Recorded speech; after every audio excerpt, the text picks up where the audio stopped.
This is Uganda, the country that I call home. Here at home, water is life, like we are often taught in school.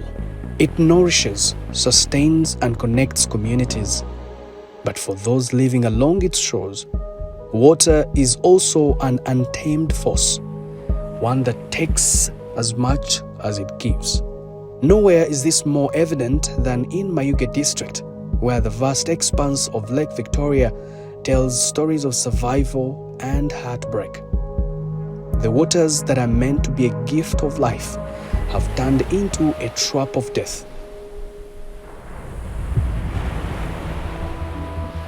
For people like Sophia, a resident of Kaza Zone who lost her 4-month-old baby to drowning. On the fateful night, the baby's fever was unbearable, so the two ended up on a lake seeking for treatment onto the mainland. The lake was calm at the start of the journey, but later the boat started to wobble dangerously.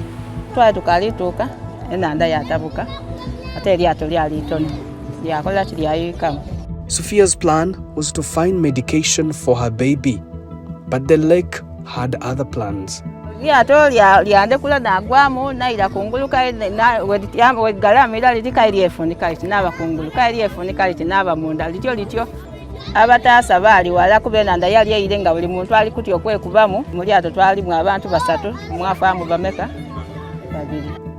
later, Sophia faced another heartbreaking choice: cross the lake to save her other sick child or stay on the island where help was scarce. The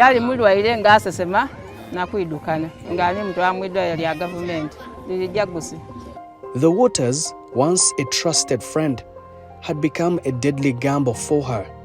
Her lake trauma from her past incident was too big to overcome.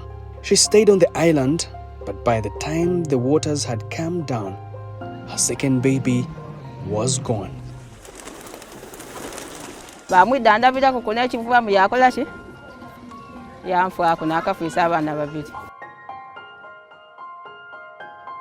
Even the pharmacies here can't do much.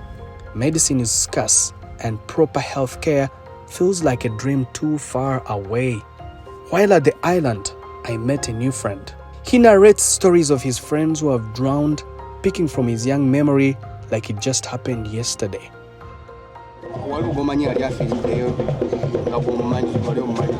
Mukwano gwange bamwise Medi yali musajja muwanvu nga munene yali ava Kalenga ng'asennya ebyennyanja n'agenda wali okunaaba tebaddamu mulaba. Those who have survived the roughness of the lake have stories to tell, but they have not been left the same.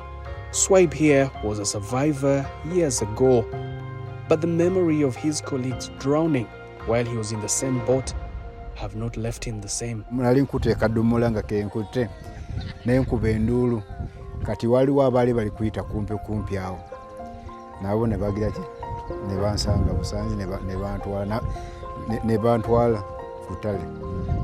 His experience on the lake has forced him to change livelihood from being a fisherman to goat farming. Nze ebyokuvuba nabivaako kati mpe alisaawadde no enanda tigitwala ng'ekintu ekikulu ino. Njiriku aye tigitwala kugamba ng'obuvubi nga tiringa muvubi ino okusinziira ku kikanga bwekyo. Swibe is among the 282 people living here on Simwe Island, Mayuge district. 282 is a number that dwindles with every life lost to the lake. Here, time moves differently. Medical supplies can take even months to arrive, and emergencies depend on the mercy of the weather. Well, it's the weather that determines when to leave and when to move. So now we have to go. These waters, vital as they are, have become a death trap. The government works tirelessly to build roads across the country. But here, on the waters, roads mean nothing. These people need boats, life jackets, and a reliable transportation, just as much as any highway or bridge. Yet the cries of those who live here seem unheard. UNRWA, on behalf of government, has a responsibility to manage ferry services across the different water bodies. We have about 12 vessels which are scattered across the different water bodies, looking at River Nile, Lake Victoria, Lake Albert, and Choga. The spokesperson of the Uganda National Roads Authority, Alan Sempewa, acknowledges the problem but points to a lack of funds. Ferries are treated as an extension of our road network, but government continually plans for ferry developments as and when there is urgency, first of all, resources. So there's no doubt that the ferry services are needed. The need is really unstoppable because annually we transport not less than 5 million Ugandans. In the neighborhood of Mayuge district, those that live around the lake in Jinja have decided not to wait for the lake to claim all of them. How can we solve the problem of water accident on water? Who can tell me? Look at this. What is this called? Life what? Yeah. Now, we do advise people to put on life. Yes. Before the training, there was massive water accidents on Lake Victoria and more so around Masese Fish Landing Site because people were not much more aware onto how to save lives on water. John Bosco here has trained 60 people so far, but 60 is just a drop in the ocean. We were trained how to swim. We also trained how to save lives on water, and we also trained how to carry out first aid on a patient who will have drowned on water, and also we're trained to prevent fire outbreak and prevention. Across Uganda's lakes, the need is vast, and these efforts, though heroic, are not enough. Preventing tragedies like Sophia's require more than just goodwill.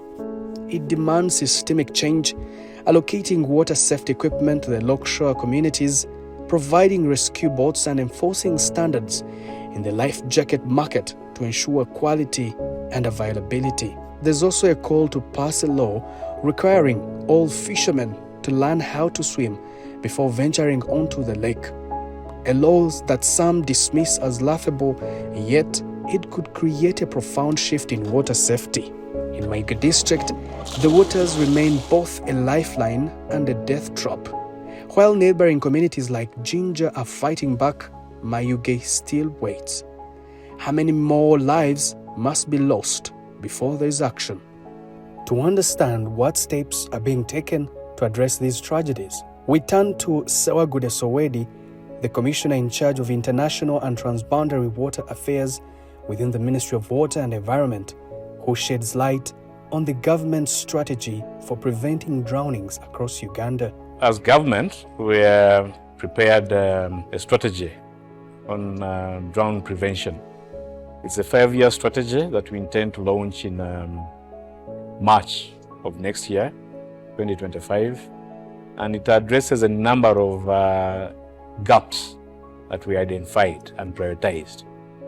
And these include creating awareness on the threats related to drowning, trying to set safe standards for boating and use or navigation on the waters, but also creating a resilience to floods, where we are trying to come up with early warning systems that will be able to inform the masses on where the dangers for flooding and definitely drowning are. The Commissioner also highlights collaborative efforts with regional partners to enhance water safety. We are working with other East African partner states with which we share Lake Victoria, such as Kenya and Tanzania, to establish a regional search and rescue system. And the regional center is currently being constructed in Mwanza through a project called Maritime Lake Victoria Communication and Transport Project. It's an ESC project that is funded by African Development Bank to ensure that we put in place measures to respond to incidences of drowning. Currently, we are trying to work with one of our partners called Design Without Borders to develop cost-effective life jackets that meet international standards, but also support the local communities in acquisition of these cheap jackets so that they can easily use them on the water bodies to save their lives. The waters of Mayuge hold the stories of those who lived, loved, and lost. Sophia's grief is shared by many, echoing in the waves that claim so many lives. But amidst the sorrow, there's a flicker of hope, a hope that through awareness, action, and unity, these waters can become a source of life and not loss. For the families of Mayuge, the future depends on the actions of today. The question remains, how many more stories will end in tragedy before the tides turn towards safety? Time to act is now, before another life slips beneath the surface.